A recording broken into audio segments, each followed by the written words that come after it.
Hello everyone, I am Anshu Agarwal. I hope आप सभी की प्रिपरेशन बहुत अच्छी चल रही है। और कैट से रिलेटेड कुछ बच्चों के मन में काफ़ी डाउट्स आते रहते हैं, वो मेल हमें करते रहते हैं, है ना। काफ़ी बच्चे इस समय डिमोटिवेट हो रहे हैं, तो उससे रिलेटेड हम लोग कई स्ट्रेटेजीज अब आपको बताएंगे। और आपके मन में कुछ सवाल बार बार आते रहते हैं, या कई लोग सोचते हैं कि प्रिपरेशन हमारे बस की नहीं है ना। तो उससे आप कैसे ओवरकम करो, ये सब हम आपको बताएंगे। तो आपके मन में जितने भी डाउट हो कैट 2020 से रिलेटेड, आप कमेंट सेक्शन में हमें बताते जाइए, है ना। तो ज़्यादा जो डाउट्स आएंगे, लोगों के मन में जो ज़्यादा कॉमन डाउट्स रहेंगे, उससे रिलेटेड हम लोग वीडियोस बनाएंगे और आपको मोटिवेट करेंगे। ठीक है, तो उम्मीद है आपको हमारी ये सीरीज़ पसंद आएगी। जैसे आज हम लोग इस टॉपिक पे बात करेंगे कि कई लोगों को लगता है कि उनके मॉक्स में बहुत ज़्यादा अच्छे रिजल्ट नहीं आ रहे हैं, है ना। मैं पिछले अपने कई सालों का एक्सपीरियंस बता रहा हूँ, काफ़ी सारे ईयर्स से। कई बच्चे जब मॉक टेस्ट देना चालू करते हैं, तो वो लोग मॉक का रिजल्ट देख के कैट की प्रिपरेशन ही छोड़ देते हैं। फिर उनमें से कई बच्चे तो ऐसे होते हैं, उनको जितना भी समझा लो उसके बाद वो प्रिपरेशन करते ही नहीं है। वो सोचते हैं कि हमारे बस की ही नहीं है कैट, है ना। तो आज हम इन सब बातों में बात करेंगे कि क्या आपको कैट की प्रिपरेशन मॉक के रिजल्ट के कारण छोड़नी चाहिए कि नहीं छोड़नी चाहिए। फिर इसमें कुछ एग्जाम्पल्स भी बताऊंगा। ठीक है, तो ध्यान से हमारा पूरा वीडियोस देखिएगा। लास्ट में हम हमारे कोर्स की भी बात करेंगे, तो वो भी देखिएगा। हमारा कोर्स आपकी कैट की प्रिपरेशन के लिए बहुत ज़्यादा अच्छा है। ठीक है, प्लस आप अपने जो भी डाउट्स हैं मन में, वो कमेंट सेक्शन में लिख दीजिए, तो आगे हम उस पर भी वीडियो बनाएंगे। ठीक है, तो पता, आई थिंक आपको पूरी चीज़ें समझ में आ गई होंगी। ठीक, और हाँ, चैनल को लाइक सब्सक्राइब और शेयर जरूर कीजिए। काफ़ी अच्छी सीरीज़ ये हम लोग आपके लिए लाए हैं। ठीक है, तो टॉपिक क्या है हमारा आज का? I am not able to score good marks in mocks, what should I do, है ना। सबसे पहली चीज़ है तो ये दिमाग में रखो, अगर आपने किसी भी एग्ज़ाम की प्रिपरेशन चालू कर दी है, तो एग्ज़ाम के 2 to 3 मंथ्स पहले कभी भी गिव अप मत करना, है ना। गिव अप करना सबसे बेकार चीज़ होती है, कम से कम 2 3 महीने पहले। ठीक है, अब क्या होता है, दरअसल हम में से काफ़ी बच्चे होते हैं, आप इसमें अपने आप को रिलेट करना, आप अपने आप को कहाँ पे पाओगे। फिर आगे मैं एक एग्जांपल दूंगा, उससे भी रिलेट करना। दरअसल क्या होता है कि कई बार हमारी प्रिपरेशन तो अच्छी होती है, सॉरी, लेकिन हम लोग पेपर देते समय या मॉक देते समय या जब रियल का कैट आएगा उस समय हम लोग जबरन का नर्वस हो जाते हैं, डिमोटिवेट हो जाते हैं, और फिर हम लोग क्वेश्चंस को अटेम्प्ट नहीं करते हैं। उस चक्कर में हमारी मॉक में रिजल्ट अच्छा नहीं आता है ना। और हम घबरा जाते हैं। बहुत सारे रीज़न ऐसे हैं कि अननेसेसरी हमारा मॉक का रिजल्ट बेकार आता है, और वो हमारी ही गलती होती है। लेकिन वो गलती ये नहीं होती कि हमें नॉलेज नहीं है, वो गलती ये होती है कि हमें पेपर उस समय देना अच्छे से नहीं आता। इस चक्कर में क्या होता है, हमारे मार्क्स कम आते हैं, और फिर हम सोचते हैं कैट हमारे बस की नहीं है, और फिर हम गिव अप कर देते हैं, है ना। या फिर बहुत सारे एक्सक्यूज़ ढूंढने लगते हैं कि कैट की फ़ीस तो बहुत ज़्यादा है, इससे अच्छा तो हम दूसरे एग्ज़ाम, गवर्नमेंट एग्ज़ाम्स की प्रिपरेशन कर लें, वहाँ पे सिलेक्शन हो जाए, फ़ीस भी नहीं लगेगी। ऐसे बहुत सारे दिमाग में विचार आने लगते हैं। और ध्यान देना, ये विचार तभी आते हैं जब कैट को 2 to 3 मंथ्स ही होते हैं। ऐसा नहीं कि ये विचार आपके दिमाग में 1 या 1.5 साल पहले से आते हैं। जब आपके मॉक में रिजल्ट खराब आते हैं, या ऐसा समझ लो कि जब कैट नज़दीक आने लगता है, तब हमें उसकी कमियां भी दिखने लगती हैं। तो ऐसे कम से कम 2 3 महीने पहले ये चीज़ मत होने देना। ठीक है, कैट से रिलेटेड कोई भी नेगेटिव थॉट 2 3 महीने पहले नहीं आनी चाहिए। या तो आपको प्रिपरेशन ही नहीं करनी थी 1 1.5 साल पहले से, और अगर कर रहे थे तो फिर 2 3 महीने पहले ऐसे विचार मत लाना दिमाग में कि इस कॉलेज की फ़ीस उतनी, उस कॉलेज की फ़ीस इतनी। अगर ऐसे दिमाग में लाने थे, तो आप जब प्रिपरेशन करते हो उस समय सोचना चाहिए कि किस कॉलेज की फ़ीस कितनी है। ठीक है, तो कोई भी नेगेटिव थॉट कैट के 2 to 3 मंथ्स पहले अपने दिमाग में मत लाना। ये सब विचार आपको कैट की प्रिपरेशन करने से रोकेंगे ही। ठीक है, अब हम अगर मॉक की बात करें, है ना, तो सेक्शन वाइज जैसे पहला सेक्शन नॉर्मली वर्बल एबिलिटी ही आएगा, दूसरा LRDI का होगा, और थर्ड होगा क्वांटिटेटिव एबिलिटी। ठीक है, ये 3 सेक्शन होंगे, ये तो आपको पता ही है। एक चीज़ मेरी हमेशा ध्यान रखना, आज मैं आपको मेन सिखाऊंगा कि एग्ज़ाम कैसे दिया जाए, और वो आपको मॉक दे के ही सीखना है। तो जिस भी दिन आप मॉक देते हो, तो मान के चलो 3 आवर्स का अगर मॉक होता है, ध्यान से सुनना, ये स्ट्रेटेजी अगर आपने फॉलो कर ली, आप 95+ परसेंटाइल आराम से कैट में ले आओगे, अभी भी जो बचे हुए दिन है उसमें। आप अगर 3 आवर्स का मॉक है, तो आप मान के चलो उसी दिन आपको कम से कम 6 आवर्स मॉक में देना ही देना है। 3 आवर्स का मॉक देना है, प्लस उसी दिन, ध्यान रखना उसी दिन आपको 3 आवर्स एक्स्ट्रा और लेके उसका एनालिसिस करना है। नॉर्मली क्या होता है, आप मान के चलो मोर देन 80% स्टूडेंट्स मॉक देते हैं, फिर भूल जाते हैं, सीधे रिजल्ट देख लेते हैं, और रिजल्ट में अच्छा आता है तो खुश हो जाते हैं, बेकार आता है तो दुखी हो जाते हैं। फिर उस मॉक से सीखते कुछ नहीं है, अपनी जैसी उनकी पढ़ाई चल रही होती है वैसे ही चलने देते हैं। नेक्स्ट वीक फिर से मॉक देते हैं, फिर अच्छा आता है खुश, बेकार आता है दुखी हो जाते हैं। लेकिन वो जो एक हफ्ता होता है उसमें वो उस मॉक पे कुछ एनालिसिस करते ही नहीं है, तो इम्प्रूवमेंट कैसे होगा, है ना। नॉर्मली ध्यान देना, आपने जो पिछले 1 डेढ़ साल में मेहनत की हुई है ना, जो टॉपिक वाइज आपने पढ़ाई कर चुके हो, वही आपका रिफ्लेक्ट होगा एग्जाम के रिजल्ट में, है ना। तो अगर आप कुछ जितना आता है उतना ही आपके एग्जाम में आ जाएगा, तो एक आध हफ्ते में आप बहुत ज़्यादा कुछ गेन नहीं कर लोगे। तो अगर आपका स्कोर कम आ रहा है तो एक हफ्ते में उसी पढ़ाई से वो इंक्रीज नहीं हो जाएगा, आपको पेपर देने का तरीका चेंज करना पड़ेगा। अब आप सोचो, कोई भी इंस्टीट्यूट अगर आपने ज्वाइन किया वो इतने सारे मॉक पेपर क्यों लेता है ना। मॉक पेपर इसलिए लिए जाते हैं, नॉर्मली 20+ मॉक्स होते हैं कैट से रिलेटेड किसी भी इंस्टीट्यूट के, है ना। मॉक इसलिए लिया जाता है ताकि आप बार बार मॉक दे के अपनी नई नई स्ट्रेटजीज बनाओ, फिर आप पे जो स्ट्रेटजी सूट करे, है ना, जिससे आपके मार्क्स अच्छे आ रहे हो, आपके परसेंटाइल अच्छे आ रहे हो, वो स्ट्रेटजी आप फॉलो करो, है ना। अगर आप मॉक नहीं दे रहे हो तो इसका क्या मतलब है, आपकी कोई स्ट्रेटजी ही नहीं बनेगी, कि फाइनल जिस दिन एग्जाम होगा आप कुछ भी करके आ जाओगे। मॉक देने के क्या फ़ायदे होते हैं, जब आप बहुत सारे मॉक दे लेते हो तब आपको समझ में आ जाता है कि आपको पेपर को कैसे अटेम्प्ट करना है ना। मॉक में सबकी स्ट्रेटेजी अलग होती है, जैसे मेरी अलग ही हो सकता है, आपकी कुछ और अलग हो, या कोई और भी 99+ परसेंटाइलर हो उसकी स्ट्रेटेजी अलग हो, है ना। तो सबकी स्ट्रेटेजी अलग अलग होती है, तो आपकी भी एक खुद की एक स्ट्रेटेजी बननी चाहिए मॉक से रिलेटेड, ठीक है। अब जैसे इधर ही देखो, मेरे भी 98.86 परसेंटाइल आ चुके हैं, और मैंने वर्बल एबिलिटी का इस कैट में एक भी क्वेश्चन अटेम्प्ट नहीं किया था, मतलब मैंने किसी स्ट्रेटेजी से पेपर दिया होगा, है ना। और ये भी आई एम इंदौर ने पेपर लिया हुआ था। तो मेरे जो मॉक के एनालिसिस रहते हैं, मेरी टॉपिक वाइज टेस्ट सीरीज में भी मैंने एनालिसिस लेना चालू किया है, उसमें पेपर देना भी सिखाता हूँ। या आप मेरे यूट्यूब वीडियोस देखना जिसमें फ्री में अवेलेबल हैं, आपको टेलीग्राम चैनल मेरा डिस्क्रिप्शन पे लिंक दी हुई है, वहाँ से ज्वाइन कर लेना, एक पीडीएफ मिलेगी, उसमें आप मैंने प्रीवियस ईयर के सॉल्यूशंस लिए, आप उससे सीखो कि पेपर कैसे दिया जाए, है ना। या हमारा कोर्स परचेस करके आप पूरा टॉपिक वाइज सीख लो। खैर उस पर बाद में और बात कर लेंगे। अब देखो, मॉक दिया आपने, मॉक में आपको 3 घंटे 3 आवर्स का मॉक देना है, अगले 3 आवर्स उसका एनालिसिस करना है। एनालिसिस करने के बाद आप अपनी मिस्टेक्स जो भी होंगी, है ना, एक कोई भी रजिस्टर लो, उसमें मिस्टेक्स लिख लो, है ना। मान लो आपने 5 मिस्टेक्स लिखी कि इस मॉक में मेरे से ये गलतियां हुई, कैलकुलेशन मिस्टेक हुई, या मैंने क्वेश्चन अच्छे से नहीं पढ़ा, ये वाली गलती हुई, ऐसी मिस्टेक्स नोट डाउन कर लो, ठीक है। फिर कोशिश करो नेक्स्ट वीक आपका जब भी मॉक हो, अगर इस हफ्ते आपकी 5 मिस्टेक थी तो अगले हफ्ते कम से कम ये 5 में से 2 तो कम हो, 3 हो जाए, फिर उसके अगले जो मिस्टेक हो वो कम से कम और कम हो जाए, इसे धीरे धीरे मिस्टेक्स कम होते जाए। तब जाके जब आप 10-15 मॉक दे लेते हो, तब आपकी एक अच्छी स्ट्रेटेजी बनती है जो आपके एग्जाम में काम आती है। पॉइंट समझ में आ गया। तो एक तो हो गया कि मॉक को अटेम्प्ट कैसे करना है, ये मैंने सिखा दिया। अभी और भी चीज़ें सिखाऊंगा, काफ़ी सारा चीज़ें इस वीडियो में मैं आपको सिखाऊंगा, ठीक है। ये तरीका समझ में आ गया।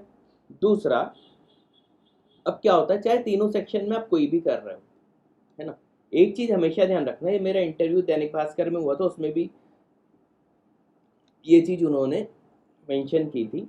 देखो, कोई भी पेपर जब भी बनता है, चाहे कैट हो, आईपी मेट, कोई भी एग्जाम हो, उसमें इजी क्वेश्चन भी रहेंगे, मीडियम लेवल के भी रहेंगे, और टफ भी रहेंगे, है ना। लेकिन खास बात ये है, चाहे इजी हो, चाहे मीडियम हो, चाहे टफ हो, है ना, मार्क्स तो उसके +3 ही रहेंगे, इसके भी +3, इसके भी +3, इसका भी +3।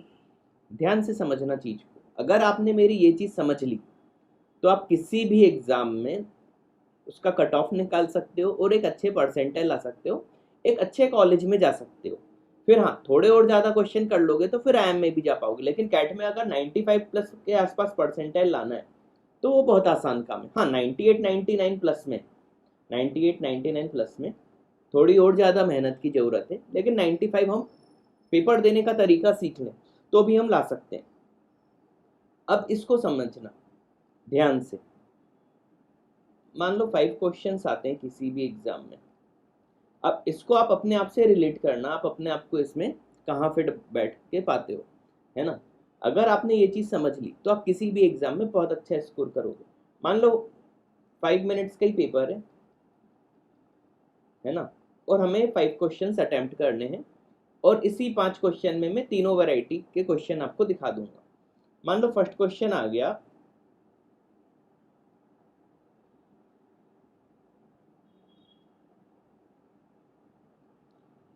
सेकंड क्वेश्चन आ गया,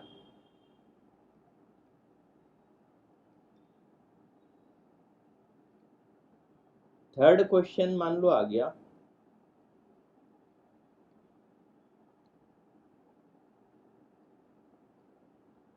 है ना, फोर्थ क्वेश्चन आ गया, और फिफ्थ क्वेश्चन आ गया 4 into 9। समझना इस चीज को ध्यान से, है ना। ये चीज अगर आपको समझ में आ गया, आप किसी भी एग्जाम में बहुत अच्छे परसेंटाइल ले आओगे।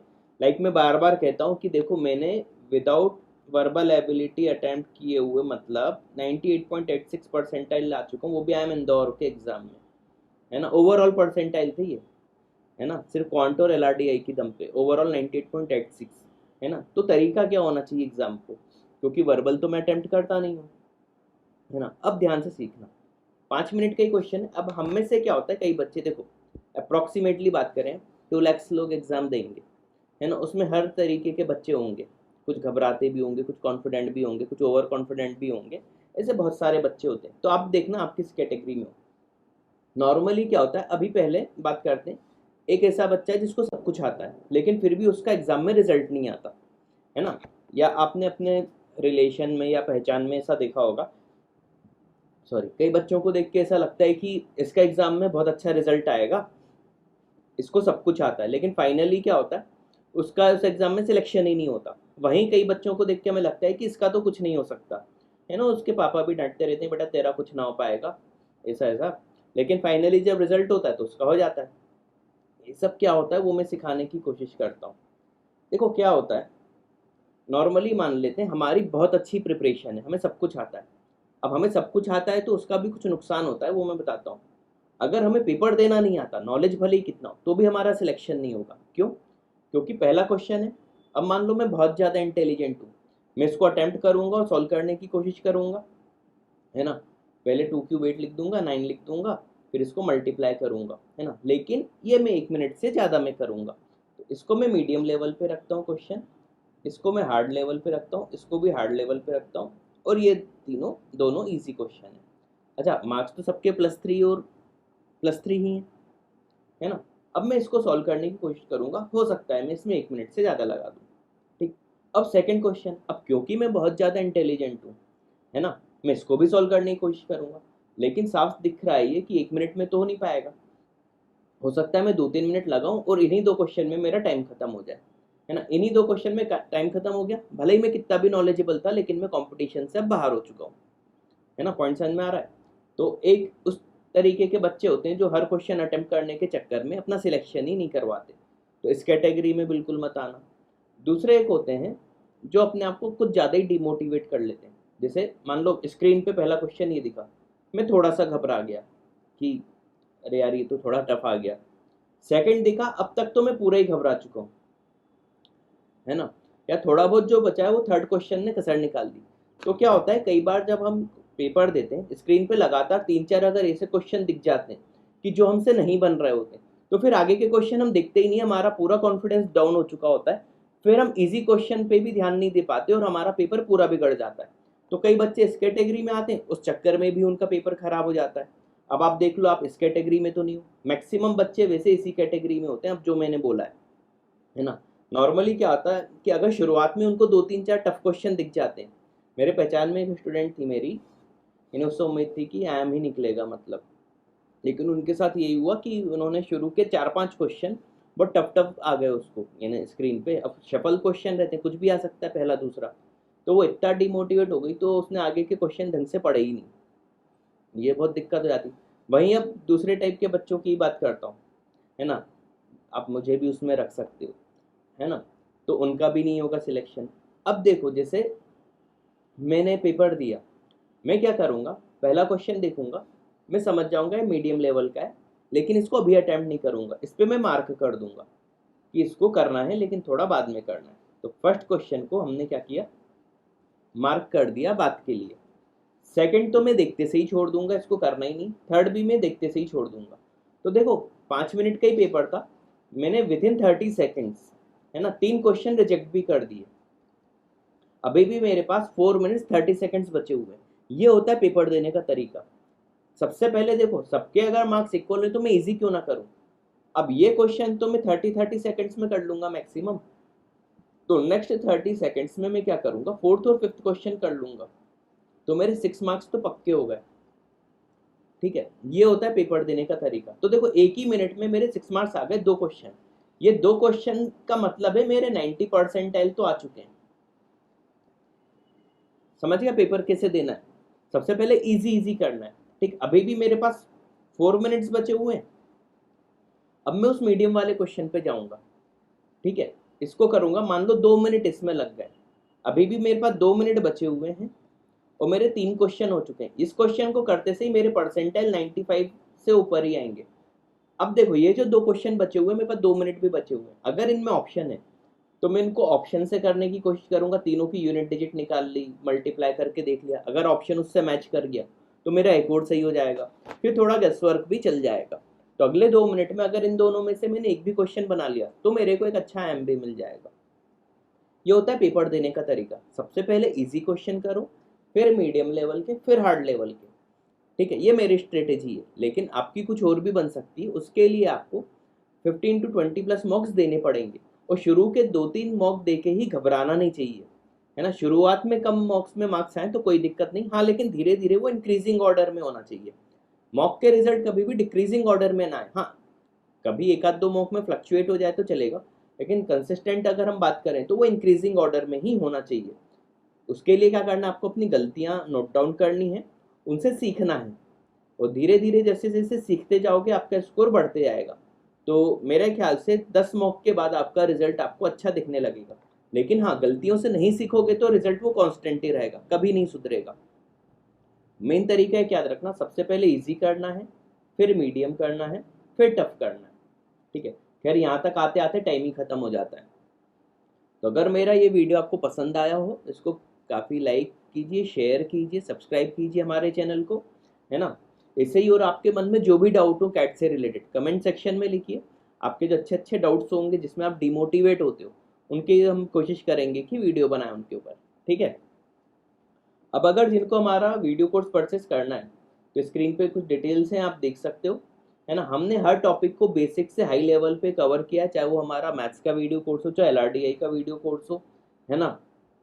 स्क्रीन आप पॉज करके पूरे के पूरे वो पॉइंट्स पढ़ सकते हैं। पूरे वीडियोस LRDI और मैथ्स के मैंने ही बनाए हैं। ठीक है, एक्सेस कैसे कर सकते हो आप हमारे को, क्लासरूम ऐप है हमारी है, उससे आप हमारे कोई भी वीडियो कितनी भी बार देख सकते हो, जब तक इसकी वैलिडिटी है। कैट के कोर्स की वैलिडिटी 31 मार्च तक है, 2021, कैट 2020 की बात कर रहे हैं। ठीक है, हमारे पूरे वीडियोस आप अपनी जीमेल आईडी से ही देख सकते हो, याद रखना। ऑनलाइन PDF है जो आप PDF देख सकते हो। हर टॉपिक के बाद हमने उसी से रिलेटेड क्वेश्चंस की PDF ऑनलाइन आप देख सकते हो, फिर उसके वीडियो सॉल्यूशन भी है। हमने एक एक क्वेश्चन का डिटेल सॉल्यूशन लिया हुआ है। ठीक है, आप अपने मोबाइल, डेस्कटॉप या लैपटॉप से देख सकते हो, है ना। कोई भी टेक्निकल अगर इशू आए तो support@thecreatorsworld.com पे आप मेल कर सकते हो। 24 आवर्स के अंदर आपकी प्रॉब्लम सॉल्व कर दी जाएगी। हमारे वीडियोज़ में अगर आपको कोई क्वेश्चन में डाउट आए तो हमारे वीडियो कोर्स से रिलेटेड कोई भी डाउट उसी टॉपिक के कमेंट सेक्शन में आप पूछ सकते हो।